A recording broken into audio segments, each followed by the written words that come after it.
Imagine standing on the deck of a 46-foot ketch called Soulmate, anchored in the crystal-clear, deceptive stillness of the Bahamas. The sun has dipped below the horizon, and the Sea of Abaco is swallowing the remaining light. Somewhere in that darkness, a flare streaks across the sky. But it isn't the high-arching, desperate cry for help you'd expect from a man whose wife has just vanished into the waves.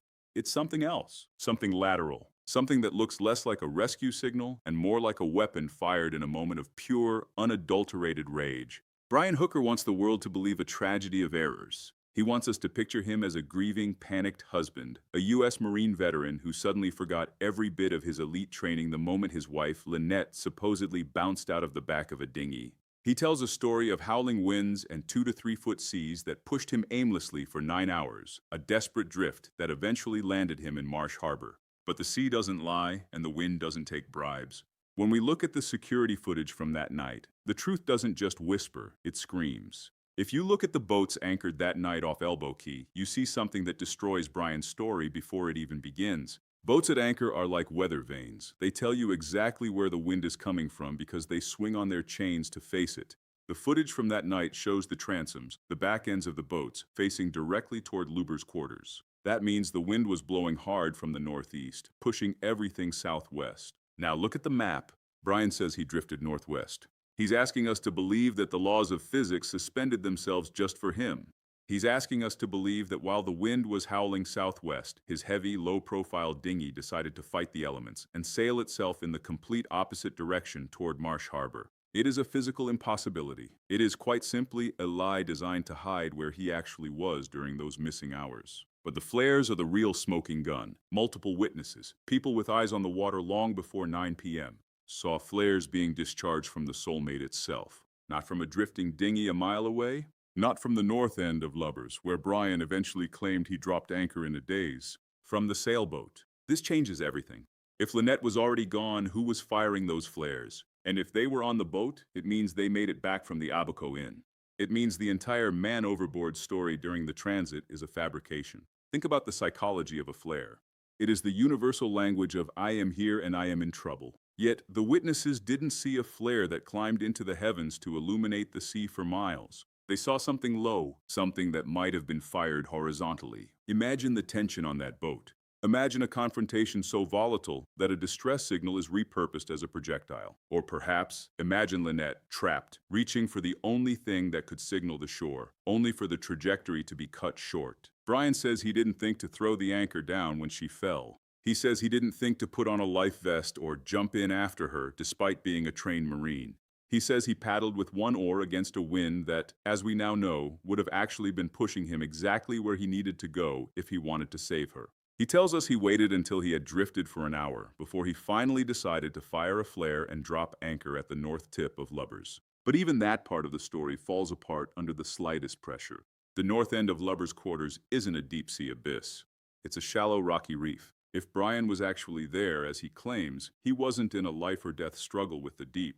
He was in water so shallow he could have practically stepped out of the dinghy and walked to shore. Why didn't he? Why did he pick up that anchor and continue his drift for another 8 hours until he reached Marsh Harbor? The answer isn't in the water, it's in the timeline. Every minute he spent drifting was a minute the sea was supposedly erasing the evidence of what really happened on that boat. He talks about the waves and the terrible weather like they were his enemies, but in reality, he was using the darkness as a shroud. He was waiting for the clock to run out on the most critical window of a missing person investigation. While he was supposedly floating aimlessly, staring at the stars and mourning his wife, witnesses were watching those flares. They were seeing a story play out on the deck of the Soulmate that Brian never intended for us to know. They were seeing the silhouette of a 46-foot ketch that should have been a sanctuary, but had instead become a crime scene. The wind was blowing southwest, the flares were firing from the deck, and the man who claims he was a helpless passenger to fate was actually the one steering the narrative. We aren't just looking for a missing woman anymore. We are dismantling a masterpiece of deception. We are looking at the coordinates, the wind speed, and the trajectory of those lights in the sky, and they all point back to the same place. They point back to a sailboat that never should have been empty, and a husband whose story is sinking faster than anything he could have thrown overboard. Digital ghosts don't lie. They exist in the spaces between what a man says and what the machines record. While Brian was busy weaving a tale of a catastrophic bounce in the middle of the ocean, the silicon and the satellites were whispering a different story. If we are to believe the official timeline, Brian and Lynette were 1,000 yards out, struggling in a chaotic sea, when Lynette vanished into the black. But the surveillance footage from Lubber's quarters holds a grainy, flickering secret that suggests the couple didn't just survive the trip back to their yacht, they made it home. At approximately 7:44 p.m., as the sky was turning that deep, bruised purple of a Caribbean twilight, a security camera captured a sequence of pixels that changes the geometry of this entire case. It's a tiny black speck, almost imperceptible to the naked eye, moving across the water. But it's the movement that matters. This speck isn't drifting. It isn't being tossed by 2 to 3 foot waves. It is moving with intention, cutting across the transom of a large white catamaran anchored just north of the Soulmate.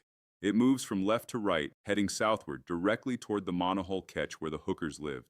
If that speck is the dinghy, and there is very little else it could be in that specific channel at that specific moment, then Brian's story is dead in the water. It means at 7:44 p.m. The time he claims he was losing his wife to the sea, he was actually pulling up to his own back door. It means they were home.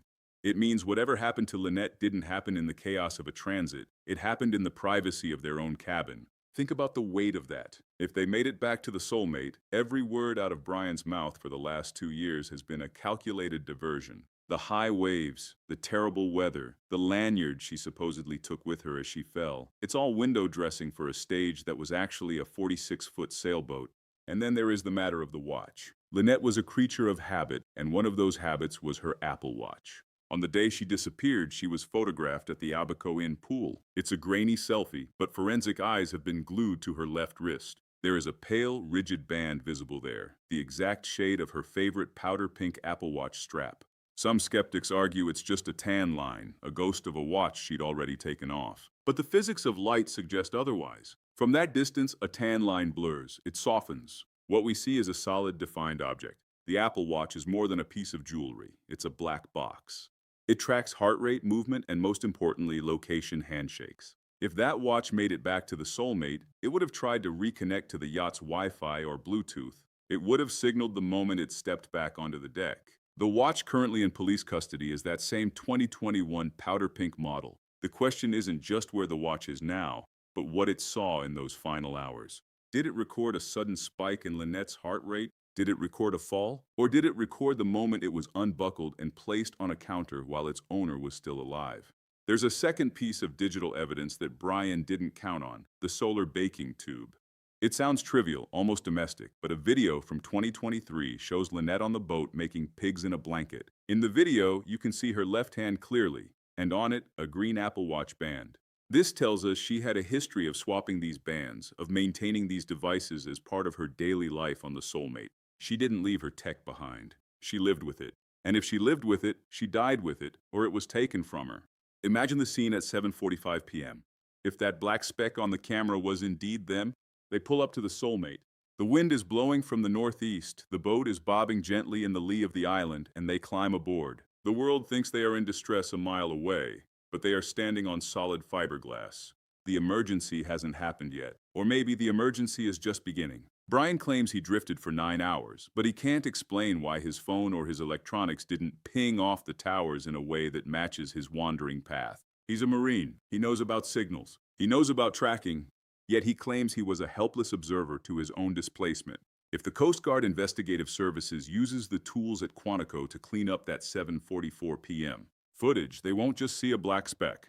They will see the end of a lie. If the dinghy made it back to the Soulmate, then the flares witnesses saw before 9 p.m. make perfect sense. They weren't distress signals from a man lost at sea. They were the sounds of a struggle on a boat that was supposed to be a sanctuary. If you fire a flare from the deck of a boat while you are standing on it, you aren't looking for a rescue. You are either panicked, or you are trying to create a narrative of distress before the accident is even reported. The digital trail is a tightening noose between the 7:44 p.m. speck, the pink watch band at the pool, and the absolute impossibility of the wind blowing him northwest. Brian is boxed in by facts. He's fighting the video, he's fighting the satellites, and he's fighting the very air he breathes. While Brian was rehearsing his "I tried to paddle" speech, the cameras were silently documenting his arrival. He didn't just lose his wife, he lost the timeline. And in an investigative audit, the timeline is the only thing that matters. We are no longer looking for a woman who fell off a boat. We are looking for the truth that was hidden in the cabin of the Soulmate after the dinghy was tied up and the cameras stopped rolling. Lynette didn't vanish into the blue. She was escorted into the dark. And every pixel we uncover, every handshake the watch attempted, and every frame of that grainy Lubber's quarters video brings us closer to the moment the mask finally slips. The sea didn't take her. The story did. Every investigation has a shadow, a history of what happened behind closed doors long before the cameras started rolling or the sirens began to wail. To understand what happened on the Soulmate, you have to stop looking at the water and start looking at the man. Brian Hooker wasn't just a husband, he was a man with a documented violent pattern of seizing control by the throat. When the mask of the grieving veteran is stripped away, what remains is a predator's history that reads like a roadmap to the tragedy we see today. This wasn't a marriage built on the serene waves of the Bahamas, it was a relationship anchored in fear. We have the photos. Lynette, in moments of clarity or perhaps as a desperate insurance policy for her own life, took pictures of the evidence. Her back was a canvas of deep, ugly bruising. Marks, she told her friend Rachel, were from being pinned hard against the benches in the cockpit of the sailboat. Think about that for a second. That isn't an accident. That isn't rough seas. That is the result of a physical confrontation where a woman is being overpowered by a man who knows exactly where to apply pressure. Lynette's mother, Darlene, isn't just a grieving parent. She is a witness to a decade of terror. She has gone on the record stating that Brian choked her out multiple times. And it wasn't just the adults. Brian's own daughter was the center of a court case where witnesses testified that he choked his then 12-year-old child. He was acquitted by a jury, yes, but the testimony remains. It paints a picture of a man whose primary reflex when challenged, when angry, or when losing control is to put his hands around someone's neck. This is why the 3-hour window is so terrifying. In forensic science, strangulation is the quiet killer. It leaves no blood spatter. It leaves no shell casings. It leaves no struggle that can be heard from a neighboring boat over the sound of the wind. And if Brian choked Lynette on that boat, he knew he had a massive advantage. A cadaver dog, as skilled as it may be, typically requires about 3 hours for the chemical processes of decomposition to begin emitting the specific scent they are trained to find. If Brian killed her on the Soulmate at 8:00 p.m., and he had her off that boat and into the water, or moved to a secondary location by 10:00 p.m., the dog would find nothing. No blood for luminol to reveal, no scent for the dog to alert on. Just a clean, empty cabin and a husband with a story about a bounce in the waves. He didn't just have a motive, he had the forensic knowledge to exploit the silence of the sea. And then there is the blue scarf. In the final images of Lynette at the Abaco Inn, she is wearing a vibrant, bright blue headscarf. It's a signature piece, something she wore often to manage her hair in the salt air. It was a Conch Republic pattern, a popular design sold in Key West, a souvenir of the life they lived on the water. When her daughter Carly went aboard the Soulmate after the disappearance to collect her mother's things, she looked for that scarf. She wanted those small personal treasures. The scarf was gone. Think about the implications. If Lynette fell off the dinghy in the middle of a chaotic, howling windstorm, that scarf should have been lost to the Atlantic. But if they made it back to the boat, as the 7:44 p.m. video suggests, and she went below deck to shower, to change, to finally relax after a tense day, she would have taken that scarf off. She would have left it in the bathroom or on the bed. So why didn't Carly find it? Why would a husband, in the middle of a search for his missing wife, feel the need to dispose of a blue headscarf? The answer is simple. The scarf was evidence. If it was found on the boat, it proved she made it back. It proved his man overboard story was a lie. In his haste to scrub the boat of her presence, to ensure the timeline stayed out at sea, he had to get rid of everything she was wearing in those final photos. He had to erase the Lynette who made it back to the Soulmate. Darlene was so terrified for her daughter that she didn't just pray. She went to a battered women's shelter for professional advice on how to handle the situation. Imagine the level of danger a mother must perceive to seek out a shelter not for herself, but for her grown daughter. She knew the cycle. She saw Lynette leave him, fly back to Florida, vow never to return, only to be pulled back in by the gravity of an abusive man's promises. Brian's defense is built on the idea that he's just a simple Marine who panicked. But a Marine doesn't panic and forget how to use a radio. A Marine doesn't panic and forget how to drop an anchor in 5 feet of water. A Marine who is trained in combat and emergency response only forgets those things when the emergency is something he created. The bruises on her back were the prologue. The choking of the daughter was foreshadowing, and the missing blue scarf is the final chapter of a cover-up. We are looking at a man who spent his life learning how to exert physical dominance and his final hours on the Soulmate learning how to hide the results. He wants us to focus on the tiger sharks and the bull sharks, to believe that nature simply ate the evidence of his tragedy. But the real predator wasn't in the water. The real predator was standing in the cockpit, hands ready, waiting for the sun to go down so the real work could begin. Lynette didn't just disappear, she was systematically erased by a man who had been practicing for this moment for years. The wind was blowing southwest. The dinghy was at the transom at 7:44. The scarf is missing. And Brian Hooker is the only one left to tell a story that every piece of evidence is trying to scream is a lie. In the world of forensic investigation, time isn't just a measurement, it's a physical barrier. To understand why Brian Hooker wasn't caught in the immediate aftermath, you have to understand the 180-minute rule.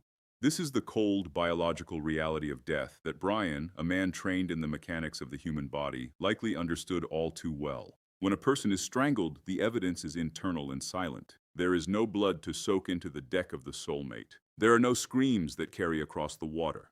It is a quiet, intimate violence.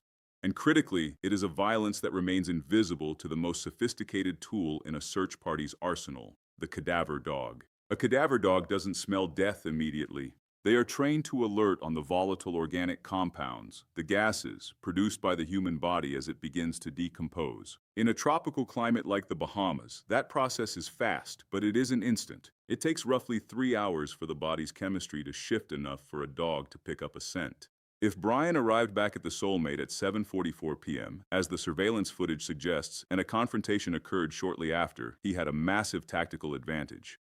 He had a 3-hour window of forensic silence. During those 180 minutes, he could have been moving, cleaning, and repositioning without the risk of leaving a scent trail that a dog would later detect on the boat or in the dinghy. Think about the drifting story again through this lens. Brian claims he was lost at sea for 9 hours. But what if those 9 hours weren't a struggle for survival? What if they were a calculated cool-down period? By the time he finally surfaced in Marsh Harbor and authorities brought the dogs in, the boat was scrubbed, the primary scene was cold, and the 180-minute window had long since closed. He wasn't drifting, he was waiting for the chemistry of the crime to stabilize. But there's a flaw in his logic, the dinghy. Brian says Lynette bounced out and he paddled aimlessly. He wants us to believe the dinghy was a vessel of tragedy. But if the dogs didn't alert the dinghy, it doesn't mean she wasn't in it, it means she wasn't dying in it. If she was killed on the yacht and then moved, the forensic clock resets. Brian's story relies on the sea being his accomplice, but the sea is a witness that records every movement. While he waited out the clock, the witnesses saw those flares. They saw the Soulmate illuminated not by a cry for help, but by the frantic movements of a man trying to outrun a timeline. He knew that if he could just make it past that 3-hour mark, the physical evidence of a struggle would be nearly impossible to prove without a body. He played the panicked husband to perfection, but his actions were those of a man who knew exactly how much time he had before the dogs would become a threat. The 180-minute window was his greatest weapon, and he used every second of it to ensure that when the search began, the only story left to find was the one he had written in the dark. Nature provides the ultimate cover for a crime committed in the shadows, and in the Bahamas, that cover has teeth. Brian Hooker didn't just choose any location, he chose the Sea of Abaco, a place where the current is a conveyor belt and the predators are ever present. He wants us to look at the water and see a tragic accident involving sharks, but the geography of where he claims to have been tells a much darker story.